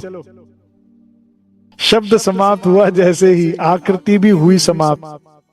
कहते एकदम से सामने से आकृति गायब हुई, घुलसी गई वायु में एकदम, जो ऐसे हवा में घुलसी गई हो आकृति। निज शरीर में हो गई व्याप्त, वो अंदर शरीर में घुस गई। ऐसा लगा हमें अपने में जैसे कोई सरकता हो, जैसे कोई प्रवेश कर रहा हो हमारे अंदर। और जैसे सुंदर साथ जी प्रकाश आता है तो अंधेरा भाग जाता है, प्रकाश के साथ अंधेरा रह नहीं सकता ना, मिलकर एक जगह रह सकता है। ऐसे ही अब हनुमान जी प्रवेश कर रहे हैं तो क्या होने लगा, भयभीत हुआ अंदर से बाहर निकल भागता हो। भय खुद ही डर के मारे जैसे शरीर में से निकल के भागने लगा। अंदर उतर गए जब अपने शक्ति का संचार हुआ, भय लवलेश रहा नहीं अंदर, जैसे जलकर शार हुआ। इस घटना के पश्चात यात्रा फिर अपनी प्रारंभ हुई। चाल तेज हो गई हमारी, पर थकने का नाम नहीं। अब कहा महावीर विक्रम बजरंगी जब अंदर आ गए हैं, कह रहे चल कितना भी लो थकान ही नहीं होती। देखो अब नास्तिक लोग कहते हैं भगवान होते नहीं, खोज करी तुमने कभी? जिन्होंने करी है उन्होंने दर्शन भी पाए और उनकी शक्ति का भी अनुभव किया है, नहीं? हमारा जीवन भी इतना सुंदर होना चाहिए था सुंदर साथ जी। हाँ, लेकिन ये माया खा गई हमारा समय सारा, ये झूठ में लगा लगा के ख्यालों में बहुत समय बर्बाद कर दिया। अब मत करिए सुंदर साथ। महाराज जी की जीवनी यही प्रार्थना कर रही है, कितना सुंदर जीवन भी हो सकता था। हम सारी जिंदगी डरते रहे, महाराज जी को एक बार डर लगा फिर कभी नहीं लगा। क्यों? राज्य के लिए निकले हैं। रात और दिन बड़े भयानक, वन पर्वत से विचरे हम। कहते भयानक वन हो, दिन हो, रात। अब जब थक ही नहीं रहे तो चलते ही जा रहे हैं ट्रैवल करने के लिए, रात दिन ट्रैवल कर रहे हैं, ऐसे गाड़ी भाग रही हो जैसे, और कोई पर्वत भयानक कुछ नहीं लगता हमें। भय का बीज नष्ट हुआ जैसे शिव कांची जा पहुंचे हम। कहते बिल्कुल बीज ही खत्म हो गया, जैसे भय किस चिड़िया का नाम है, अब यही खत्म हो गया। अब शिव कांची से विष्णु कांची हम तेजी से जा पहुंचे। चले सितंबर महादेव को रंगनाथ, इसके पश्चात अलग रची होकर रामेश्वर पहुंच गए हम हाथों हाथ। अब स्पीड इतनी बढ़ गई है, थकान बिल्कुल नहीं है। तो ये कहां बालाजी है ऊपर की तरफ, ये तमिलनाडु साइड में या उससे ऊपर की तरफ कहां था? हाँ? और वो बिल्कुल ये नीचे त्रिवेंद्रम साइड आ चुके हैं, रामेश्वर मंदिर उसके बाद कील मुद्रा और अन्य जंगलों में विचरे। अब तो जंगल घर जैसा लग रहा है, कोई चिंता नहीं और कोई सामने आ नहीं सकता। मंजिल दर मंजिल चल करके कहां पहुंच गए? एक दिन मुंबई आ पहुंचे। यहां भारत के इस कोने से शुरू हुए, उड़ीसा, इससे पहले कलकत्ता आ चुके थे ट्रेन में, फिर ट्रेन से वापस वाराणसी गए थे, यूपी उत्तर प्रदेश से तो चले ही थे। अब ये कॉर्नर कॉर्नर उड़ीसा, तमिलनाडु, त्रिवेंद्रम होते होते भारत के टिप पे गए और यहां से ऊपर जाते जाते अब बंबई पहुंच गए हैं। ठीक है, जो कहा महाराज जी ने ना साहब को, सरकार को, कि मैंने 3 चक्कर लगाए पूरे भारत के धनी की खोज में। भाई आसानी से नहीं मिले वो मैं सदगुरु या राजी महाराज। देखो वाकई में पूरी यात्रा उन कंप्लीट कर रहे हैं। मुंबई जा पहुंचे, भोले शंकर 2 माह बिताए, चले द्वारका अपने राम। फिर वहां से द्वारका माने गुजरात आ गए। ये बॉम्बे से उधर गुजरात आ गए। पूरी द्वारका से चल करके कुछ दिन बाद चले रतलाम। द्वादश और गोधरा से उज्जैन और अजमेर गए। अब ये उज्जैन कहाँ आ गए? ये राजस्थान साइड और ये मध्य प्रदेश में आ गया उज्जैन। ठीक है, उत्तर प्रदेश से चले तो पूरा नीचे करते हुए ऊपर, और भी हिमाचल प्रदेश भी गए थे, हिमाचल पर्वत जहाँ, तो पूरा भारत हो गया सुंदर साथ जी। अभी एमपी में आ गए, मध्य प्रदेश में आ गए, उज्जैन में। अब यहां से होते हुए 2 वर्ष उपरांत पहुंचकर अपने घर वाले देखे, आ गए वापस घर। 2 वर्ष की यात्रा है। स्वागत कभी हुआ ना होवे जग के बीच भगोरों के। ठीक है जी, ये स्टेटमेंट क्या कहती है? जिसके लायक थे वही मिला श्रीमान। संसार की जिम्मेदारियों से भागोगे। स्पष्ट है सुंदर साथ जी, संसार में प्रेम नहीं है, संसार में जरूरतें हैं।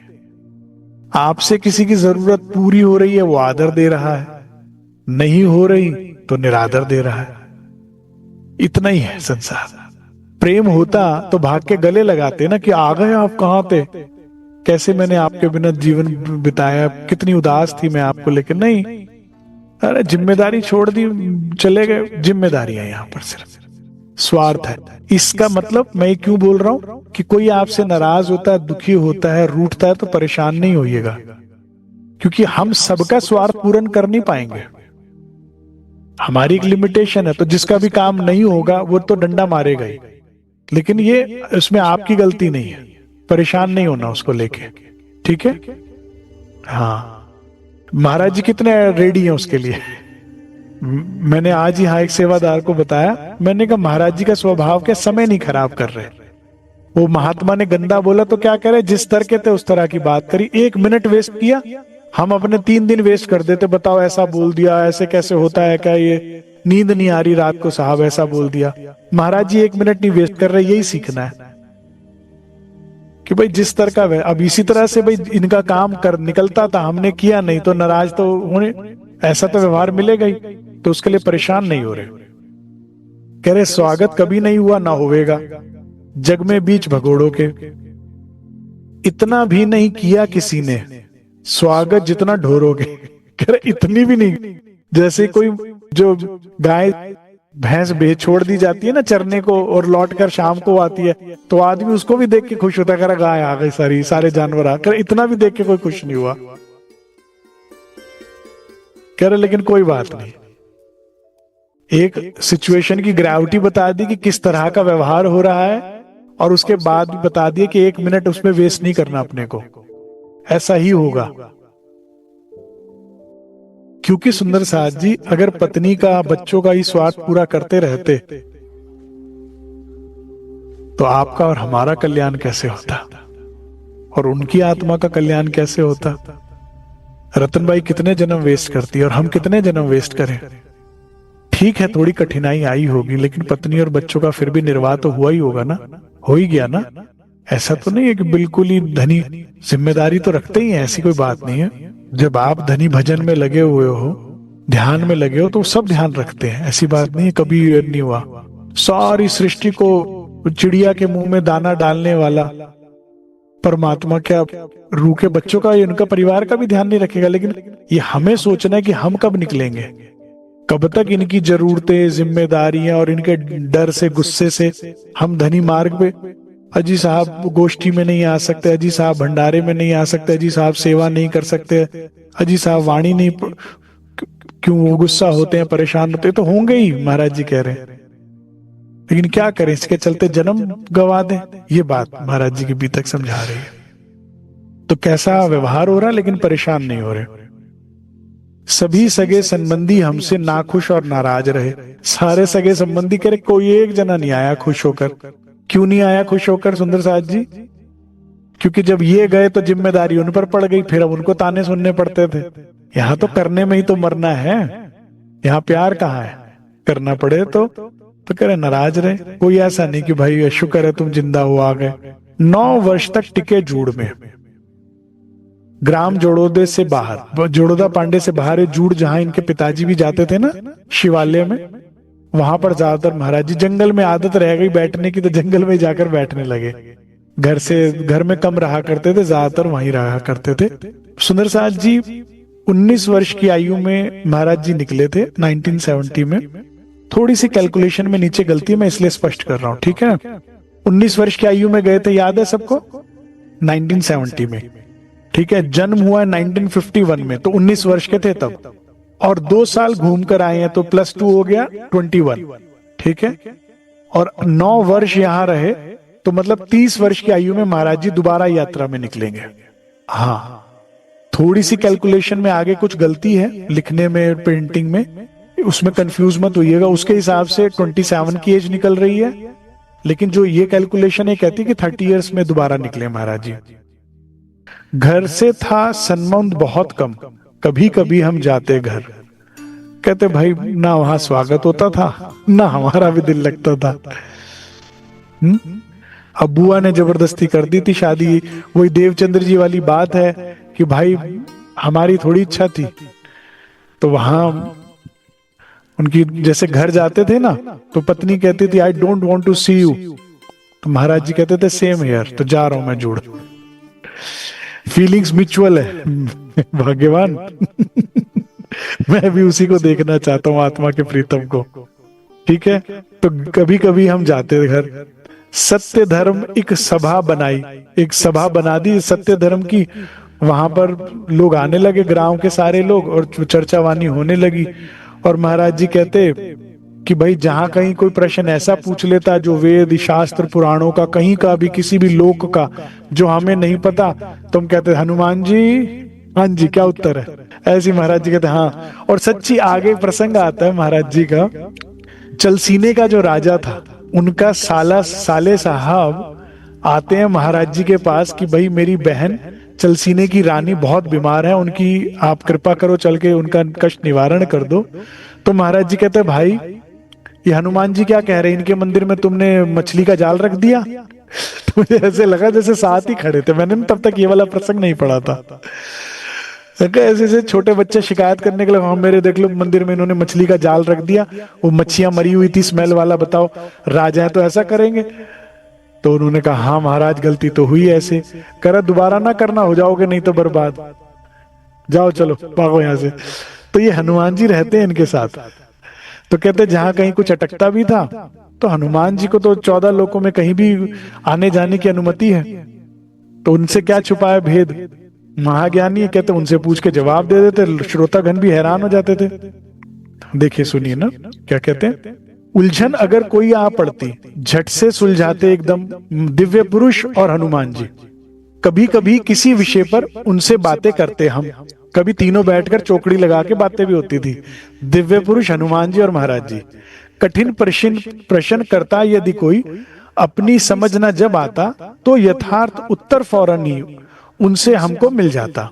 श्रोता गण अवाक रह जाते सुनकर हमसे प्रश्न उत्तर। वो कहते भाई इनसे तो कुछ नहीं छुपा है, आने वाला छल कर रहा है, कपट कर रहा है, झूठ बोल रहा है, सच बोल रहा है। हनुमान जी बता देते थे, महाराज जी बोल देते। चमत्कारिक लीलाएं जो आज हो रही हैं और प्रणाम हो रही है, महाराज जी ने तब करके छोड़ दी, ठीक है? इस प्रकार निज धर्म सभा का ये बैठक होने लगी और इसकी काफी वो भी बढ़ने लगी, ख्याति बढ़ने लगी। लेकिन एक कहते महाराज जी चुपती रहती थी बात। सब अच्छा चल रहा था, 9 वर्ष रुके हैं, लेकिन क्या बात चुपती रहती थी। पर घायल जैसी गति अपनी रहते सदा लोचते हम, चला हुआ सा रहता मन कुछ हरदम यही सोचते थे, लाभ हुआ क्या घर छोड़ेगा, है तो रीते के रीते। वाणी कहती है आगम जानो मन की भावो। आगम मन ने भविष्य में होने वाली घटनाएं आप जान जाओ या बता दो, पास्ट में जो तुम्हारे किसी के साथ हो गया वो बता दो, या किसी के मन की बात जानकर जैसे वो महाराज जी करते हैं बता दो, तो क्या फर्क पड़ता है। दिव्य पुरुष और हनुमान जी से प्रश्नों के तो उत्तर है, लेकिन रीते के तो रीते रह गए। ये लाइनें बहुत इंपॉर्टेंट है, क्योंकि सुंदर साथ जी माया सुंदर साथ के अंदर बैठ के, कई बार प्रवक्ताओं के अंदर बैठकर भी कहते बहुत कर लिया, बहुत हो गया, बहुत चल लिए, नियम से तुम सेवा पूजा कर तो कितनी बड़ी बात है तुम्हारी, इतने में ही बहुत तमगे लगा देती है।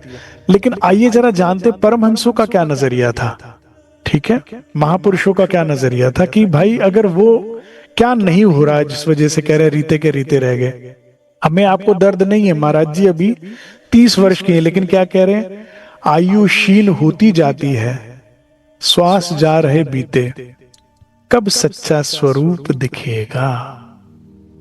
शिव जी दिख चुके हैं, हनुमान जी दिख चुके हैं, सच्चा स्वरूप, क्योंकि ये ब्रह्मांड और ये स्वरूप क्या है सुंदर साथ जी, सच्चे हैं क्या।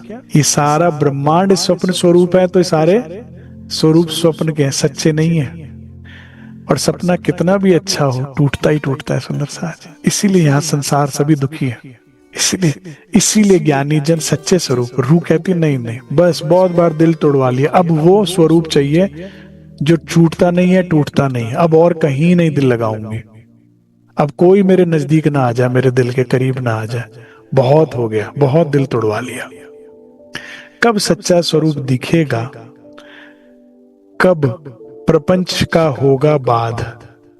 ये जो प्रपंच मतलब 5 तत्व ने जो मिलकर चारों तरफ हमारे भ्रम पैदा किया हुआ है ना, 5 तत्व मिल मोहल रचायो या में रहा कोई उड़ जाए, ये कब टूटेगा। कब वह सुदीन समय शुभ होगा, वो शुभ समय कब आएगा, कब सुख होगा मुझे अगाध। धनी को मिलने से कैसा सुख होगा सुंदर साथ जी, अगाध सुख होगा। संसार में सुख नहीं है, ये झूठे सुख है, इनके सुख में भी दुख है, वो कब होगा। कब गुरु चरणों की रज, ये मेरे को सबसे उनकी फेवरेट लाइन है मेरी। कितनी पवित्र भावना थी महाराज जी की अपने सदगुरु के प्रति। अगर समर्पण हो तो किस लेवल का होना चाहिए, जरा इन लाइनों से महाराज जी से पता लगता है। क्या कह रहे हैं, कब सच, हाँ ये हो गया ना, हाँ, कब गुरु चरणों की रज को मैं निज मस्तक पर धारूंगा। कब वो दिन आएगा शुभ जब मैं उनकी चरण धूलि लेके अपने माथे से लगाऊंगा। कितनी बड़ी बात होती है, कितना तरसने के बाद उन्हें दादा गुरु मिले, कितनी मेहनत के बाद सतगुरु सरकार साहब को महाराज जी मिले। अच्छा हुआ हमें तो मिले, तो हमें भी, लेकिन हमने वो कदर नहीं करी ना जैसे इनकी है, इन्होंने की, इसलिए हमारा विफल हो गया जन्म, उनका सफल हो गया सुंदर साथ जी। कब गुरु चरणों की रज को मैं निज मस्तक पर धारूंगा, काम क्रोध लोभ आदि वैरियों को कब हट से मारूंगा। ये 5 शत्रु है ना जो किसी को खुश नहीं रहने देते, राजा हो या रंग। ये शत्रु कौन पहचानेगा, हम ही को तो पहचानने, हम कहते हैं ये शत्रु है वो है, कोई बाहर नहीं है भाई, सब भीतर है, अंदर नहीं है तो कोई कुछ आपको नहीं कह सकता। काम क्रोध मोह लोभ अहंकार, ज्ञानी वही जो इन शत्रुओं को पहचाने। कहते इस पे जीत नहीं पाई तो राजा रंग दोनों बराबर है। तुम कहीं भी पहुंच जाओ, क्रोध पर जीत नहीं है, छोटी सी बात से क्रोधित हो जाते हो, क्या फायदा हुआ। फिर दुखी के दुखी, कितनी बड़ी पोस्ट हो, कितना ही बड़ा पद हो, गुस्से में जो होता है आदमी, क्रोध में जो होता है वो कितना परेशान होता है, वो करता दिखता है लेकिन ज्यादा खुद उस आग में जल रहा होता है। लोभ है, कितना ही पाने के बाद भी लोभ दिन रात सोने नहीं देता, वो तो नहीं मिला ना, वो तो नहीं मिला ना, वो तो नहीं मिला ना, जीने नहीं देता लोभ। तो इस तरह ये शत्रुओं को पहचान कर इसको जीत पाने वाला ही परमहंस है, यही मेन विजय है। नहीं तो कहीं भी पहुंच जाओ फिर दुखी के दुखी। ये महाराज जी अपने मन की बात हमसे कह रहे हैं सुंदर साथ जी, ये उनके विचार है। कब सब के आधार एक, इन सब का आधार वो एक जो है, भूमा सुख का दिखेगा। वो जो एक आधार है, मेरे तो आधार श्री राज के चरनार में, वो कब दिखेगा? कब मन सब भेदों में नित अभेद देखना सीखेगा। इन इस द्वैत में उस अद्वैत को देखना सीखेंगे हम। मतलब जहां नजर पाए जाए तू नजर आए, वो कब होगा? कब साधन के प्रखर तेज से सारा तम मिट जाएगा। ये सारा अंधकार नींद कब खत्म होगी मेरी साधना से, जिसके बाद कभी डर नहीं लगेगा, कभी चिंता ना लगे, वो वाली स्थिति कब आएगी? कब मन विषया विमुख हो, विषय विकारों से विमुख होकर विमल भक्ति को पाएगा, जिसमें हम हक में और हक हम में, हमारा अस्तित्व खत्म हो जाए, हम उसमें लीन हो जाए। वो कब होगा ऐसा? कब प्रतिबिंब बिंब होगा, कब नहीं रहेगा चित आभासा। ये प्रतिबिंब है, ये बिंब में समा जाएगा। मतलब आत्म पर आत्म में कब समाएगी? निजानंद निर्मल अज अव्यव में कब होगा नित्य निवास। मैं अपने निज के आनंद में, निजानंदी बने ही नहीं हम सुंदर साथ जी। कह रहे हैं केवल कि हम कौन है जी? निजानंद संप्रदाय के मानने वाले हैं। महाराज जी कह रहे वो कब आएगा समय जब मैं अपने निजानंद में डूब जाऊंगा, निज के ही आनंद में डूबूंगा नित्य। और वहां पर कितनी देर रहना है? हमेशा नित्य निवास कब होगा? फूट जाए आंखें जिसमें बंधा अतुन का तारा नहीं। जब वो देखा नहीं उसको तो वो आंखें फूट जाए, किस काम की? विनश जाए वो हृदय पलक में जिसमें प्रीतम प्यारा नहीं। कि काश दिल खत्म हो जाए, इसका विनाश हो जाए, जिस दिल में वो प्रीतम प्यारा नहीं। कितनी बड़ी बात है। जाने क्यों सब कुछ हमको उतरा उतरा सा लगता था। आदर मिल रहा है, सत्कार मिल रहा है, शक्ति साथ में है, यही बात है सुंदर साथ जी। इसीलिए वाणी कहती है कि बहुदेव पूजा में मत लगो, क्योंकि सरकार कहते थे भाई 14 लोक के जो स्वामी है वो 14 लोक की वस्तु दे पाएंगे, इसमें खुशी कहाँ है? लेकिन खुशी तो प्रेम में है ना, खुशी तो प्रीतम से मिलने में होती है। राजा से मिलने में क्या खुशी होती है? प्रीतम से मिलने में खुशी होती है ना। दक्षिणा मिलने में, दान मिलने में कौन सी खुशी होती है? संसार की कोई भी वस्तु आपको जो जरूरत की मिल जाए उसमें खुशी थोड़ी होती है, वो तो पूरा हो गया काम। खुशी तो प्यार मिलने पर ही होती है ना। कभी रात को खुश हो के करवटें बदलते? पता है 3 दिन पहले खाना खाया था, हाँ कितना अच्छा लगा था, बदलिए कभी करवटें। लेकिन प्यार मिला हो तो बुढ़ापे में भी याद करते हो, याद है वो दिन कितना अच्छा था जब तुम हम बैठे थे, तुमने मुझे प्यार से देखा था। प्रेम, प्रेम में सुख है। और 14 लोक के स्वामी जो हैं वो यही की वस्तु दे सकते हैं, जो दे रहे हैं, लेकिन काम नहीं बन रहा, काम नहीं बन रहा। जो बन रहा होता तो देवी देवता त्रैगुण की तरफ और त्रैगुण और ऊपर क्यों देख रहे होते? क्यों भगवान शिव और भगवान विष्णु खुद ध्यान में बैठे होते? क्यों ब्रह्मा जी जानने के लिए भागवत में कह रहे हैं बार बार प्रयास करते उस पार ब्रह्म को? नहीं है यहाँ पे सुख, इसीलिए उनको कुछ सब उतरा उतरा लगता। मतलब कितनी भी उपलब्धियां हो जाएं, राज जी के मिले बिना आप अधूरे के अधूरे हो। ये महाराज जी की बीतक से समझ में आ रहा है सुंदर साहब। वे पूरे मैं एक अधूरा, कितनी प्यारी बात है। कह रहे तुम तो राज जी तो पूरे और मैं अधूरा हूं उनके बिना। कतरे के बिना सागर, सागर के बिना कतरे की क्या कीमत है? वे मैं कतरा हूं, वो समंदर है, उनसे मिलकर मैं पूरा हूंगा। वे पूरे मैं एक अधूरा, यही एक है लाचारी।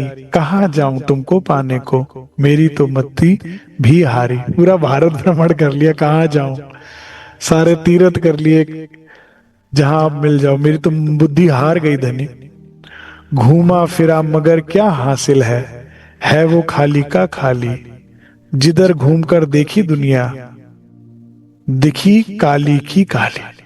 इतना हमारे अंदर फोकस होना चाहिए सुंदर साहब जी, इतनी भूख अंदर होनी चाहिए, इतनी जागृति होनी चाहिए कि नहीं आप जब तक आप नहीं मिले तो काम नहीं बना।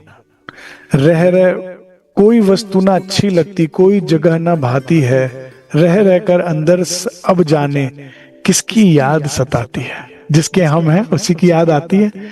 उसका नाम धाम पता नहीं पता, रुको फिर भी देखो याद आती है। जिसको प्यास ना लगती हो, मृग तृष्णा का क्या जाने, फटी बिवाई ना कभी जिसकी, जिसका कभी कुछ चीरा ना लगाओ, फटा ना हो, पीर पराई क्या माने। खान पान में रुचि हमारी एकदम हटती चली गई, और हमारी तबीयत घर से बस फटती ही चली गई। कहते खाने पीने का दिल नहीं लगा, घर में अब दिल बिल्कुल ही नहीं लग रहा था। मन उचाट हुआ हमारा, हमने सबको बतलाया। बुद्धिदास जी को, घर के बाकी में सदस्यों को, सबको बिठाया कि भाई, अब उनको जितनी बात समझ में आनी थी उतनी बात कहते मैंने समझा दी कि भाई हमारा दिल है कुछ दिन जाने को, कि कुछ दिन के लिए हम जरा होकर आएंगे बाहर, हमें घूमने की इच्छा है, कृपया हमें आज्ञा दो। लेकिन कहते मन ही मन क्या सोच लिया था हमने, किंतु हमारे मन में बिल्कुल चाहना वह वापस आने की। ठीक है, कहते वापस नहीं आऊंगा, या तो पाके आऊंगा या मर जाऊंगा, अब की बार बिना पाए नहीं आऊंगा, ऐसी मन में भाव बन गया। महाराज जी कहते हैं ठीक है। अब इस समय तक महाराज जी कहते हैं 2 बेटियां हो गई थी और 2 बेटे हो चुके थे, कलावती और शांति, और 2 बेटे हो गए थे, सोमदत्त और ओमदत्त, जिसमें से कलावती का निधन हो गया, तो 3 बच्चे रह गए थे। ऐसे में महाराज जी अब निकले हैं 10वीं लहर। फिर चले छोड़कर घर, रुका ना गया जाया ज्यादा गांव में, छोड़े सब पी के ऊपर, पीक मतलब पिया के ऊपर। फिर से, अब पिछली बार 1 बच्चा था, अब 3 बच्चे और पत्नी, सबको फिर से जिम्मेदारी। अब छोड़कर जाओगे तो निभाएंगे कि नहीं निभाएंगे? कोई है बीतक में एक भी ऐसा नाम जो निकला हो परमात्मा को पाने के लिए संसार में, चाहे यहाँ पर, और उसका कल्याण ना हुआ, उसके परिवार का कल्याण ना हुआ? है कोई एक भी नाम ऐसा? हो सकता है आपके परिवार के बुरे कर्म कुछ हों जो उन्होंने भुगतने हो, वो प्रारब्ध भी नष्ट हो जाते हैं अगर कोई एक आप निकल रहे हो तो, और निश्चिंत हो जाओ। बल्कि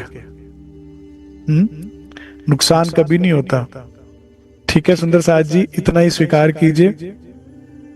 कल महाराज जी के साथ पुनः निकलेंगे। 30 वर्ष की आयु हो चुकी है, 3 बच्चे और पत्नी को पीछे छोड़कर महाराज जी फिर से निकले हैं धनी को पाने के लिए। और आशा करता हूं कि इस बीतक को सुन के कुछ जोश, कुछ दर्द हमारे अंदर भी पैदा होगा धनी को पाने का। माया ने बड़े तमगे लगा दिए थे, बड़े 100 आउट ऑफ 120 मार्क्स दे दिए थे। सारे मार्क्स उतर गए कि नहीं उतरे? अभी रह गया संशय। अरे तुम तो बहुत कर रहे हो, इतना तो कोई करता ही नहीं है, इतना थोड़ी लगना। देख ली, वह बुढ़ापे में करना होता है। बुढ़ापे में लग रहे महाराज जी 19 वर्ष की आयु में कितना कर लिया और कितना पा लिया। ठीक है, हाँ, तो थोड़े से हम निर्द्वंद हो जाएं, थोड़े से निर्भय हो जाएं, और थोड़े से हम जिज्ञासु हो जाएं महाराज जी की तरह। जैसा दर्द उनके अंदर है, आज की लाइंस वो बहुत इंपॉर्टेंट है, तो वैसा दर्द हमारे अंदर भी काश उत्पन्न हो जाए।